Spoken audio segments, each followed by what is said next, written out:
ഞാൻ ഒരുപാട് സംസാരിക്കും. എല്ലാ വിശേഷങ്ങളും, എൻ്റെ രഹസ്യങ്ങളും, എൻ്റെ വിഷമങ്ങളും, പ്ലാൻസും എല്ലാം അറിയുന്ന ഒരേ ഒരു ബെസ്റ്റ് ഫ്രണ്ട് മാത്രമേ എനിക്കുള്ളൂ.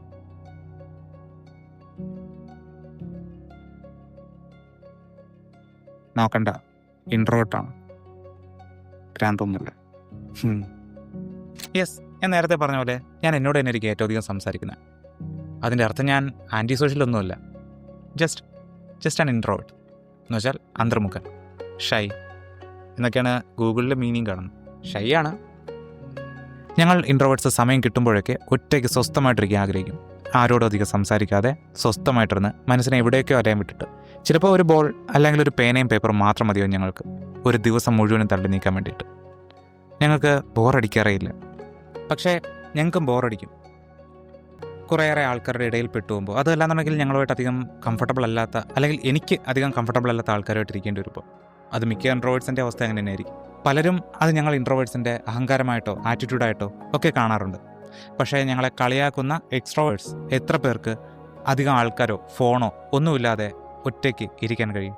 ചിലപ്പോൾ അവർക്ക് ഭ്രാന്തിനെ പിടിച്ചെന്നിരിക്കും. പക്ഷേ ഞങ്ങൾക്ക് എത്ര വർഷം വേണമെങ്കിലും ഐസൊലേറ്റഡ് ആയിട്ടുള്ള ഒരു ദ്വീപിൽ സ്വസ്ഥമായിട്ട് ജീവിക്കാൻ കഴിയും, സന്തോഷമായിട്ട്.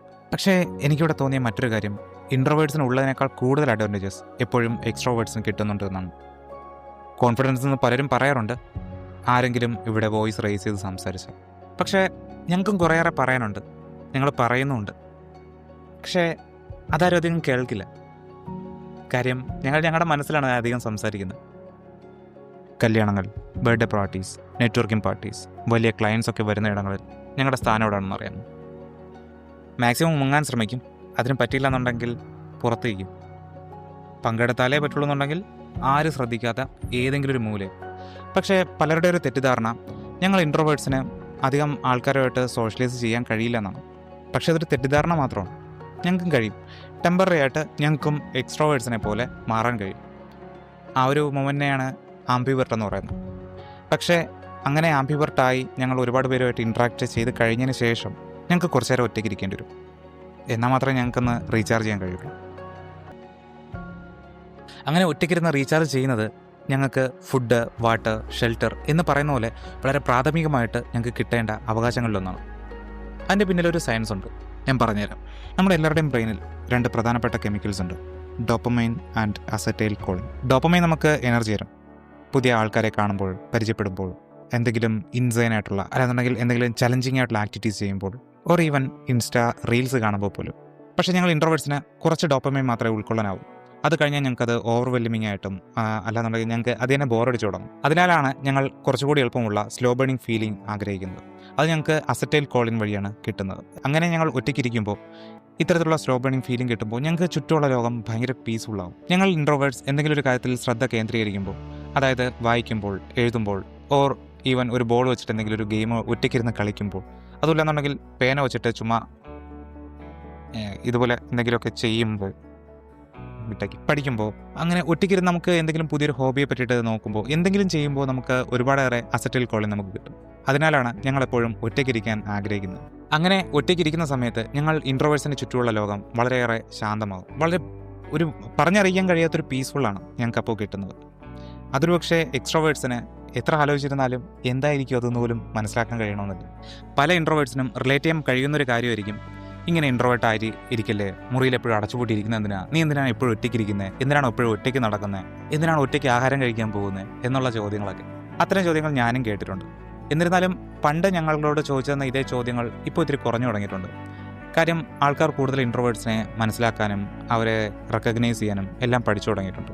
പണ്ട് ഞാനൊരു ഇൻട്രോവേർട്ടാണെന്ന് തിരിച്ചറിഞ്ഞ സമയം എൻ്റെ ഒരു ബെസ്റ്റ് ഫ്രണ്ടുണ്ട് ശ്രീജിത്ത്, ആൻഡ് എൻ്റെ 2 ചേട്ടന്മാരുണ്ട്, കസിൻസാണ്. അപ്പോൾ ആ ചേട്ടന്മാരും എല്ലാം എന്നെ ഒരുപാട് ഉപദേശിച്ചിട്ടുണ്ട്, എന്നെ ഇങ്ങനെ ഇൻട്രോവേർട്ടായിട്ട് ഇരിക്കില്ലേ എന്ന് പറയാൻ വേണ്ടിയിട്ട്. അവർക്ക് എന്നോടുള്ള ഒരുപാട് ഇഷ്ടം കൊണ്ടാണ് അവരങ്ങനെയൊക്കെ ചെയ്തത്. എനിക്കത് നന്നായിട്ട് അറിയാം. അന്ന് ഞാൻ കരുതിരുന്നത് എൻ്റെ സ്വഭാവത്തിന് എന്തോ കുഴപ്പമുണ്ടെന്നാണ്. കാര്യം മിക്ക സിനിമകളിലും അല്ലെങ്കിൽ ബുക്സിലും ഒക്കെ ഇതേപോലെ ഒറ്റയ്ക്കിരിക്കുന്ന ആൾക്കാർക്ക് എന്തോ ചെറിയൊരു പ്രശ്നമുണ്ട് എന്നാണ്. ഒന്നെങ്കിൽ അവർ സൈക്കോപാത്തായിരിക്കും, അല്ലാന്നുണ്ടെങ്കിൽ മാനസികമായിട്ട് എന്തെങ്കിലും വെല്ലുവിളിയെ നേരിടുന്ന ഒരാളായിരിക്കാം. പക്ഷേ അതൊന്നും അങ്ങനെയുള്ള പ്രശ്നമല്ല എന്നുള്ളതും അത് എൻ്റെ ക്യാരക്ടർ അങ്ങനെ തന്നെയാണെന്നുള്ളതൊക്കെ മനസ്സിലാക്കിയെടുക്കാൻ എനിക്ക് ഒരുപാട് സമയമെടുത്തു. അതും ഇത്തരത്തിലുള്ള ക്യാരക്ടേഴ്സിന് ഒരുപാട് അഡ്വാൻറ്റേജസ് ഉണ്ടെന്നുള്ള കാര്യങ്ങളെല്ലാം ഞാൻ വൈകിയാണ് മനസ്സിലാക്കിയത്. എൻ്റെ ജീനിൽ എനിക്കെത്ര ഹൈറ്റ് വെക്കണം, എൻ്റെ കളർ എങ്ങനെ വേണം, എൻ്റെ വോയിസ് എങ്ങനെയാവണം എന്നെല്ലാം എഴുതി വെച്ചിട്ടില്ലേ. സോ എൻ്റെ ജീനിൽ ഇതും എഴുതി വെച്ചിട്ടുണ്ട്. ഞാൻ ഇൻട്രോവേർട്ടാണ്. ഒരുപാട് സംസാരിക്കുന്നില്ലെങ്കിലും ഞങ്ങൾ നന്നായി കേട്ടിരിക്കും, ചോദ്യങ്ങൾ ചോദിക്കും. ആൻഡ് കംഫർട്ടബിൾ ആയിട്ടുള്ള ആൾക്കാരുള്ള ഗ്രൂപ്പിൽ ഞങ്ങൾ എക്സ്ട്രോവേർട്ടാവും. ഞങ്ങൾ ഇൻട്രോവേർട്സ് അധികം ദേഷ്യപ്പെടാറില്ല. പക്ഷേ എന്നെങ്കിലും ഞങ്ങൾ ദേഷ്യപ്പെട്ടാൽ, എല്ലാവരോടും ദേഷ്യപ്പെടാറില്ല, അത്രത്തോളം ക്ലോസ് ആയിട്ടുള്ള ആൾക്കാരോട് മാത്രമേ ദേഷ്യപ്പെടാറുള്ളൂ. അങ്ങനെ ആരോടെങ്കിലും ദേഷ്യപ്പെട്ടു കഴിഞ്ഞാൽ നമ്മുടെ സ്ഥിരം ബിഹേവിയറിൽ അത്തരത്തിലുള്ളൊരു ബിഹേവിയർ കാണാത്തതുകൊണ്ട് അവർക്ക് ചിലപ്പോൾ പെട്ടെന്ന് ഹർട്ടായി എന്ന് വരും. പലപ്പോഴും വേറെ എവിടെയെങ്കിലുമുള്ള ദേഷ്യമായിരിക്കും അവർ നിങ്ങളോട് കാണിക്കുന്നത്. എനിക്ക് സത്യം പറഞ്ഞാൽ വളരെ കുറച്ച് ഫ്രണ്ട്സ് മാത്രമേ ഉള്ളൂ. ഉള്ള ഫ്രണ്ട്സിനോട് ഡെയിലി കോൺടാക്റ്റ് വയ്ക്കുകയോ ഡെയിലി വിളിച്ച് സംസാരിക്കുകയോ മെസ്സേജ് വയ്ക്കുകയോ ഒന്നും ഉണ്ടായിരിക്കില്ല. പക്ഷേ ഞങ്ങളുടെ ബോണ്ട് അത്രത്തോളം ഡീപ്പായിരിക്കും. സത്യം പറഞ്ഞു കഴിഞ്ഞാൽ എനിക്കൊരു ബിസി ഡേ കഴിഞ്ഞതിന് ശേഷം ആരെങ്കിലും എന്നെ ഫോൺ വിളിച്ചു കഴിഞ്ഞാൽ ചിലപ്പോൾ ഞാൻ ആസിഫിലായിരിക്കും, ചിലപ്പോൾ ഞാൻ ഫോൺ എടുത്തില്ല എന്ന് തന്നെ വരും. അതിന് കാരണം ഞാൻ ഇത്തരത്തിലുള്ളൊരു ഫീലിംഗ് ആസ്വദിക്കാൻ വേണ്ടിയിട്ടാണ്. എനിക്ക് ഒറ്റയ്ക്കിരിക്കാൻ ഇഷ്ടമാണ്. സംസാരിക്കാൻ ചിലപ്പോൾ എനിക്ക് കഴിയണമെന്നില്ല. ഒറ്റയ്ക്കിരുന്ന് എനിക്ക് എന്നോട് തന്നെ സംസാരിക്കണം, എന്നാലേ ഞാൻ പറഞ്ഞില്ലേ എനിക്ക് റീചാർജ് ചെയ്യാൻ കഴിയുള്ളൂ. അവിടെയാണ് ഒരു ബിസി ഡേയിൽ എനിക്ക് ഒരുപാട് സമാധാനം കിട്ടുന്ന സമയം. അവിടെ എനിക്കെൻ്റെ തോട്ട്സിനെ കേൾക്കാം, ഏതെങ്കിലും ഒരു കാര്യത്തെപ്പറ്റി ഓർത്തിരിക്കാം, വിഷമിക്കാം, ഞാനായി തന്നെ ഇരിക്കാനാണ്. അങ്ങനെ ഒരു സമയത്തിന് ശേഷം മാത്രമേ എനിക്ക് ഈ ലോകത്തേക്ക് വീണ്ടും ഇറങ്ങി ചെല്ലാൻ കഴിയൂ. ഈ നോയ്സി വേൾഡിൽ എനിക്കെൻ്റെ സമാധാനം കണ്ടെത്തുന്ന കുറച്ചേറെ രീതികളുണ്ട്. ഹെഡ്ഫോൺ വെച്ചിട്ട് കോൾ ഉണ്ടെന്ന് പറഞ്ഞ് മറ്റുള്ളവരെ തോന്നിക്കുക, ഒരു കൂട്ടം ആൾക്കാരുടെ അല്ലാന്നുണ്ടെങ്കിൽ മറ്റൊരു എക്സ്ട്രോവേർട്ടിൻ്റെ മുന്നിൽ പെട്ടുപോയാൽ വേറൊരു കോൾ ഉണ്ടെന്ന് കള്ളം പറഞ്ഞു മുങ്ങുക, ലഞ്ചിന് ശേഷം ആരോടും പറയാതെ ഒന്ന് നടക്കാൻ പോവുക, ആരുമില്ലാത്ത ഒരിടത്ത് ഒറ്റയ്ക്ക് പോയിരിക്കുക, ഒറ്റയ്ക്ക് റൂമിൽ അടച്ചുപൂട്ടി സീലിൽ നോക്കി കിടക്കുക, കയ്യിൽ കിട്ടുന്ന എന്തും വെച്ചിട്ട് സമയം പോക്കുക, അധികം ആൾക്കാർക്ക് ആരുമില്ലാത്ത ഒരു ഹോബി കണ്ടെത്തി അത് എക്സ്പ്ലോർ ചെയ്യുക. അങ്ങനെ എന്തൊക്കെയോ ലോകത്തിൻ്റെ ഭംഗിയും എനർജിയും എല്ലാം ഞാൻ അപ്രീഷിയേറ്റ് ചെയ്യുന്നു. പക്ഷേ എനിക്കെൻ്റെ വീട്ടിൽ, എൻ്റെ റൂമിൽ ഒറ്റയ്ക്ക് കുറച്ചേരം ഇരിക്കുന്ന ആ കുറച്ച് മൊമെൻറ്റ്സ് മാത്രമാണ് എൻ്റെ ഏറ്റവും വലിയ എനർജിയും ബ്യൂട്ടിയും. ഞങ്ങൾ വളരെയേറെ ക്രിയേറ്റീവാണ്. നിങ്ങൾക്ക് അറിയാവുന്ന ഒട്ടുമിക്ക ക്രിയേറ്റീവായിട്ടുള്ള ആൾക്കാരും ഇൻട്രോവേർട്സ് ആയിരിക്കും. കാര്യം ഞങ്ങൾക്ക് ഒരുപാട് ടൈം ഇരുന്ന് ആലോചിക്കാനും പ്ലാൻ ചെയ്യാനും എല്ലാം കിട്ടാറുണ്ട്. ഞങ്ങൾ ഇൻട്രോവേർട്സിൻ്റെ പ്ലാൻസൊക്കെ പലപ്പോഴും വലുതായിരിക്കും.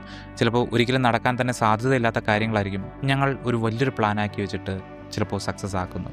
അഥവാ സക്സസ് ആയില്ല എന്നുണ്ടെങ്കിലും അതിനു വേണ്ടിയിട്ട് ദിവസവും കുറച്ച് നേരമെങ്കിലും വെച്ചിട്ട് കണ്ടിന്യൂസ് ആയിട്ട് ശ്രമിച്ചുകൊണ്ടിരിക്കും. ഇനി നിങ്ങളുടെ ഫ്രണ്ട്സോ നിങ്ങൾക്ക് അറിയാവുന്നവരോ അല്ലാന്നുണ്ടെങ്കിൽ നിങ്ങളിനി പരിചയപ്പെടാൻ പോകുന്ന ആരെങ്കിലും ഇൻട്രോവേർട്ടാണെന്ന് തോന്നിക്കഴിഞ്ഞാൽ അവരെ അവരുടെ കംഫർട്ടിന് വേണ്ടി വിട്ടേക്കും. അല്ലാതെ നിങ്ങളുടെ കൂടെ ജോയിൻ ചെയ്യും, വാ അടിച്ച് പൊളിക്കാം, വാ ഇങ്ങനെ ഇൻട്രോവേർട്ടായിട്ട് ഇരിക്കില്ലേ എന്നുള്ള രീതിയിലൊന്നും വിളിച്ചിട്ട് അവരെ അൺകംഫർട്ടബിൾ ആക്കരുത്. അവരെ അവരുടെ വഴിക്ക് വിട്ടേക്കും.